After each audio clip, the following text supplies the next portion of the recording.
J'ai des négros sur les côtes, sans passer par mes potes. Pourtant j'avais prévenu mais on veut me faire payer la note. J't'explique, le rap game c'est un nid de serpent. Et le problème c'est qu'il y a peu de gagnants mais beaucoup de perdants. Quand tu commences tes supporters sont du genre fervent. Mais un truc vient brouiller tout, évidemment c'est l'argent.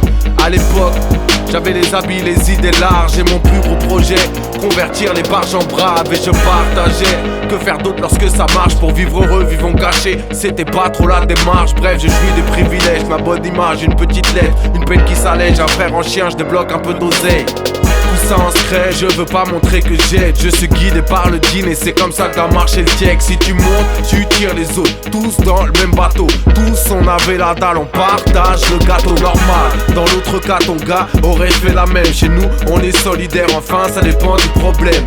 Et ça dépend combien tu pèses en oseille.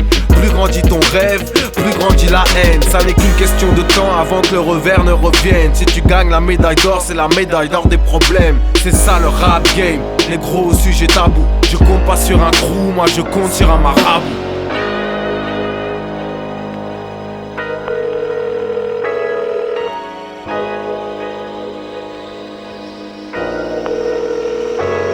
J'avais rendu un service, mais les frères ont du vice. Ils utilisent ton service pour te faire des sévices. Voulaient me faire des services volés depuis Yannick Noah. Car les négros croient que tu dois être noyé dans le genre A. Ça laisse des coups de fil de plus en plus pesants. Du genre faut rappeler tout de suite, c'est tout le temps urgent.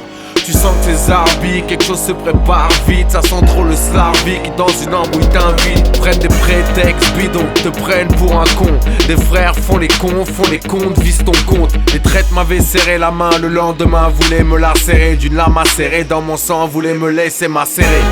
Et les taux n'a fait que se resserrer. Jamais tu te dirais que des frères oseraient. Je te raconte la suite en direct du terre-terre, ouais en direct du traître.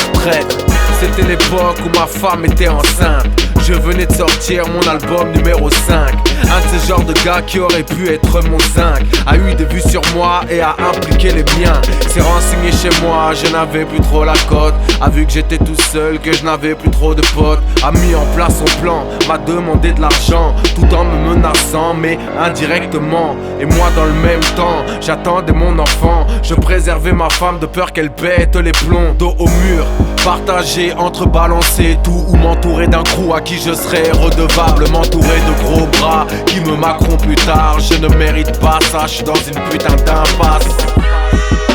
Ma fille vient de naître, je gère les coups de fil, on me fait un coup de traite. L'infirmière monte dans la chambre, me dit quelqu'un vous attend. Je me dis c'est pas possible, pas ici, pas maintenant. Alors que j'ai célébré la vie, en bas m'attend la mort, alors je me menace de vivre. J'implore Dieu dans l'ascenseur, il m'aide et je m'en sors, je trouve la force de dire stop. Et si je dois être honnête, voilà pourquoi j'arrête. Je ne céderai jamais, je crois trop en Dieu pour craindre un homme.